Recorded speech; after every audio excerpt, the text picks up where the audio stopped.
All right, today we are diving into a really fascinating corner of the internet where AI is being used to deliver, well, some pretty tough love. What happens when you design an AI therapist to break all the rules? I mean, just imagine this for a second. Instead of, gentle guidance and supportive feedback, your therapist just straight up roasts you.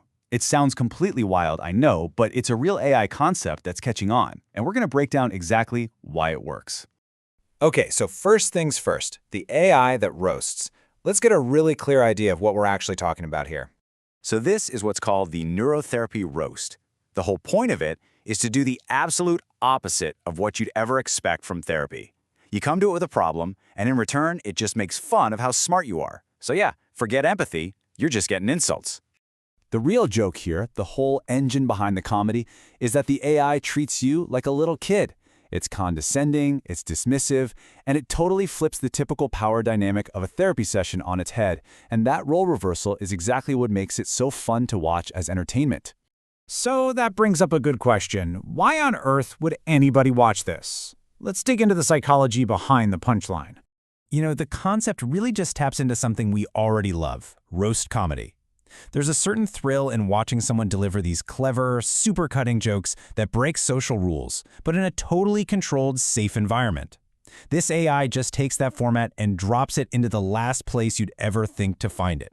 And the reason the humor lands comes down to a classic comedy rule. You gotta punch up. It's genuinely funny when the AI, the creation, is roasting its human creator, because that inverts the power dynamic we expect. But the reverse, a human just bullying their own AI, well, that's punching down, and that's just not funny. So what does a session with this thing actually look like? Let's see the roast in action. Okay, picture this. You turn to the AI therapist.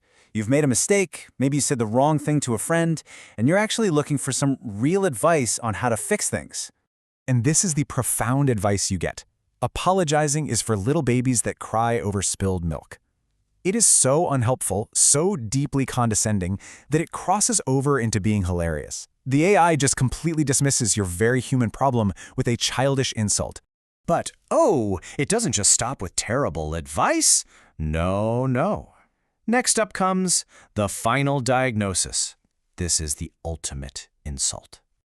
So, after all of that helpful advice, the AI delivers its official professional opinion of your situation. Your diagnosis is that you are mentally under par. And the source material even notes that sometimes it uses the phrase mentally deficient.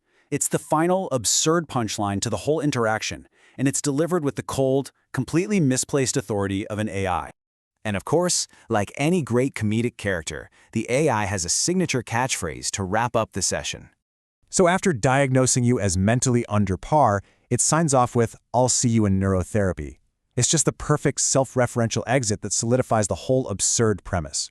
And all of this leaves us with one last question. As AI becomes more and more a part of our daily lives, are we looking at the future of therapy? Or is this just a bizarre new form of entertainment?